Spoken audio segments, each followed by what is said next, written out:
We'd like to would like to extend a very warm welcome to one of our favorite guests here on the show, one of the most vocal voices in musical theater commentary. Today, she is here to discuss her new book, With a Song in My Heart, the new geopolitical and interphysiological index of musical literature in the current postmodern environment.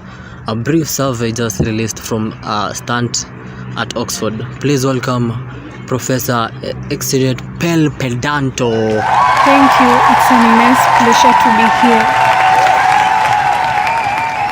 Now, in your book, you present some fairly radical interpretations of dozens of musicals. One of the most controversial is your take on Oklahoma. Well, I think the facts back up my assertions. They are fairly obvious. Really, it's not the songwriter's fault that the audience, for the past 50 years, have been too dense to see them. Take The Sound of Music, for example. Where do you want to take it? Well, The Sound of Music is fascinating on several levels. There's the first obvious level, the retelling of the Garden of Eden story. That's obvious. To the discerning eye and ear, the woman driven out of the religious paradise, the convent, of course, finds a new reward in her flock of offspring and a husband. Too obvious, but more interesting. I think it's very clear United Nations propaganda. United Nations. Julie Andrews personifying America and its begoing role in Europe.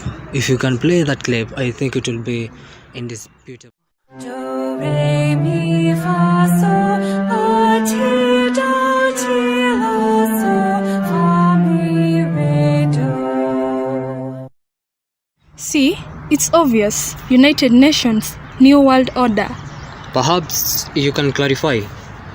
If I must, do a deer, a female deer, clearly the passive quality of Europe prior to World War II, the drop of the golden sun, the masculine young, presence of America shining like the sun, me, a name I call myself, clearly the self-centered nationalism splintering Europe.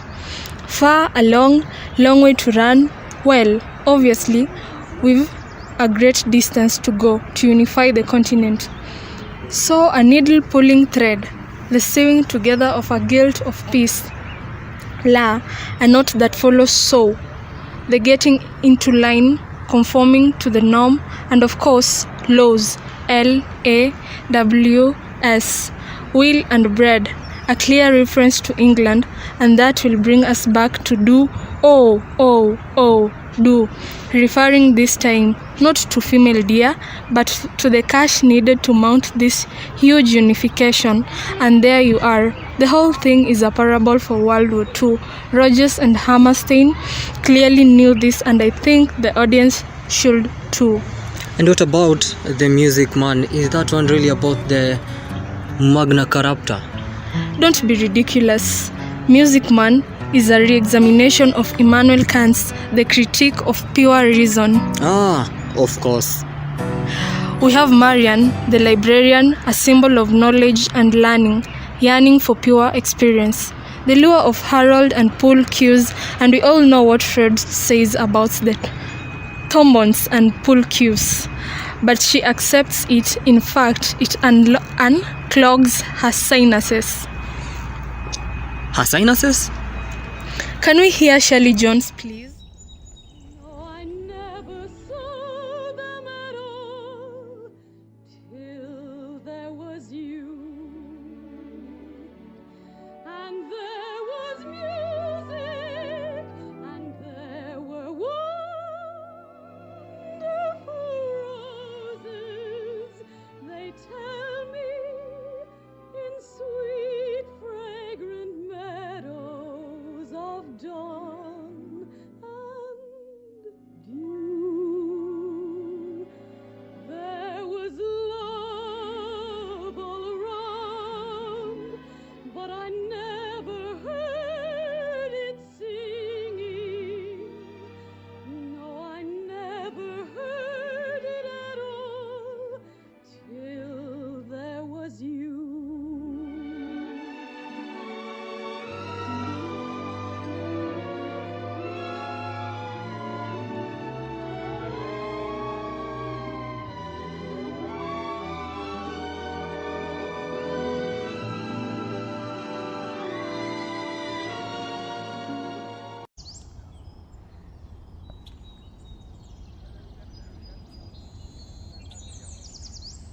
You see, only after accepting his male youngness can she hear the bells, see the birds, and smell the meadow.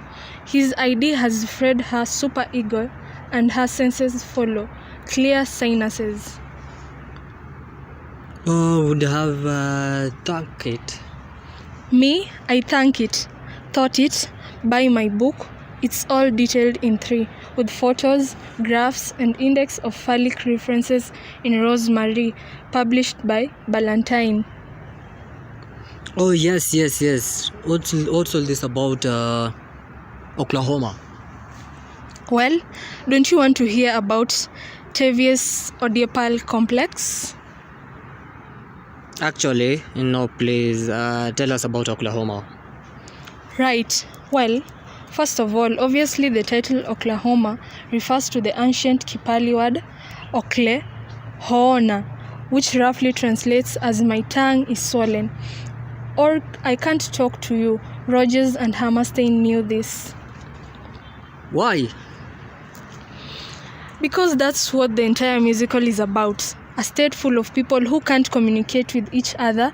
Listen to the lyrics. They can talk to the land. Oklahoma, you're okay, but they can't speak meaningfully to their fellow men. No. Is it any wonder you get psychotics like Judd wandering around when they all feel so alienated from each other? It's one huge dysfunctional state. Well, I'm afraid that is all you got for time for. A bright golden haze on the meadow?